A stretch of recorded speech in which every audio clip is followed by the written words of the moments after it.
नमस्कार. सांगली मिरज कुपवाड शहर महानगरपालिकेच्या वार्ड नंबर 10 मधून आपण महाविकास आघाडीची अधिकृत उमेदवार म्हणून उभे आहात. बरोबर. वार्डाच्या विकासासाठी आपलं विजन काय असेल? मी राजेंद्र दातोबा मुळे वार्ड क्रमांक 10 मधून सर्वसाधारण मेजामध्ये उभा राहिलेला आहे. मी शरदचंद्र पवार साहेबांचे त्यांच्या गटातून उभा राहिलेले आहे. माझं चिन्ह आहे तुतारी. माझ्या पॅनलमध्ये एक 2 तुतारे आणि 2 हात आहेत. महाविकास आघाडीचे आम्ही चौघजण उभा राहिलेला आहे. मी माझ्या वार्डामध्ये आत्ता कमीत कमी 25 ते 30 वर्ष राजकारण, समाजकारण, संस्थेच्या माध्यमातून सावकार गणपती मंडळ सगळ्या माध्यमातून वार्डामध्ये मला सगळ्यांची माहिती आहे. माझ्या वार्डामध्ये मला सर्वात महत्त्वाचा विषय म्हणजे माझे लहान मित्र परिवार, आमचे इथले कार्यकर्ते सगळे व्यसनाधीन झालेले आहेत. त्यांना कुठल्याही पद्धतीने व्यसनातून बाजूला काढून मी त्यांना माझ्या संपर्कात घेऊन त्यांना मी माझे चांगले काम करणार आहे. माझे बिझनेस, मी बिल्डर आहे, बिल्डिंग डिमोलेशन कॉन्ट्रॅक्टर आहे. माझ्या जवळ 100 ते 200 लोक कामाला आहेत. तरी या सर्व लोकांना मी माझ्याकडे घेऊन त्यांचं पहिले व्यसनातून बाजूला काढणार आहे. आणि महिलांसाठी आणि लहान मुलांसाठी महिलांसाठी पहिल्यांदा ई बस सेवा चालू करणार आहे. आमच्या वार्डामध्ये गरिबांना प्रॉब्लेम येतोय, ई बस सेवा आमच्या वार्डामध्ये नाही आहे.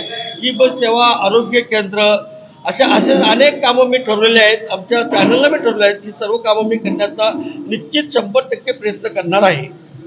2013 मध्ये आपला जो निसटता पराभव झाला त्या अनुषंगाने या वार्डाच्या सर्वांगीण विकासासाठी आपण काय प्रयत्न केले?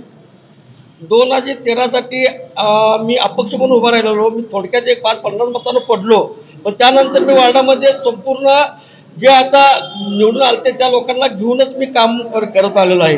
काय तासं मला असू दे, टिंबर एरिया असू दे, नवीन वसाहत, इकडे वॉटर कॉलनी, जे संपूर्ण गैजामध्ये जाऊन मी दर वेळेला सगळं तपासतो, बघतो काय झाले. मुकादम, स्वच्छता, माझा स्वच्छतेवर जास्त भर असतो.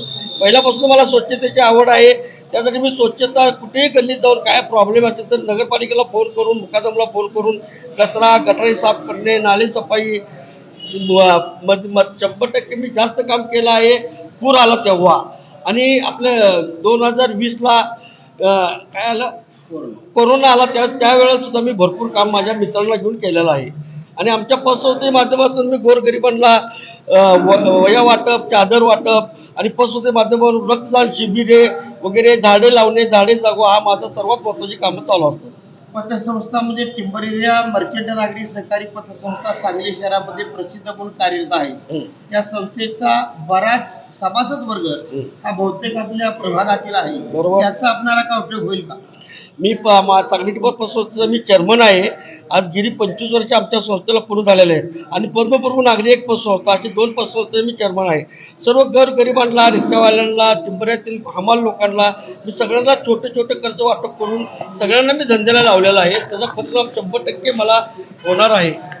या वार्डामधील महिला, तरुण, ज्येष्ठ नागरिक, मुले यांच्यासाठी आपण काय करणार आहात भविष्यात? मला ज्येष्ठ नागरिकांसाठी महत्त्वाचं काम करायचं आहे. मी ज्येष्ठ नागरिकांसाठी आमच्या संस्थेतनं किंवा बाहेरच्या माध्यमातून त्या लोकांसाठी काहीतरी मदत करावी अशी माझी इच्छा आहे. काहीतरी त्यांना कुठंतरी आरोग्य सेवा व्यवस्थित हे करणे आणि काय करणे. महिलांसाठी तर मी 100% काम करणार आहे. मला महिलांच्या, माझ्या आया बहिणी सगळ्या, आत्ता माझ्या 3 बहिणी माझ्याबरोबर आहेतच. त्यांना घेऊनच मी त्या महिलांसाठी काहीतरी काम करण्याची इच्छा मी अजून ठरवत आहे.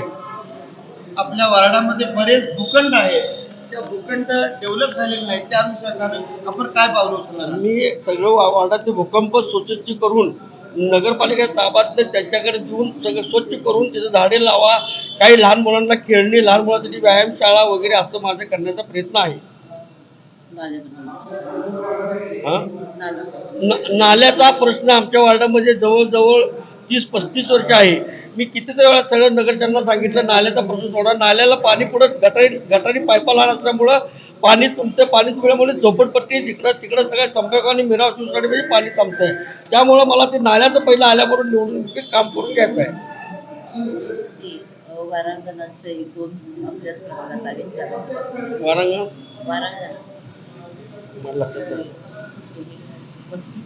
हा, वारांगाच्या वस्तीबद्दल मला जरा पुढं मला निर्णय घेऊन काम करायचं आहे. त्यांच्याबद्दल पण सुद्धा काम करायचं आहे. 2 वस्ती आमच्यामध्ये गोकुळनगर एक 16% भाग आहे. त्यांना आम्ही मदत करतोय. अजून जास्तीत जास्त मदत करण्याचा प्रयत्न करणार आहे.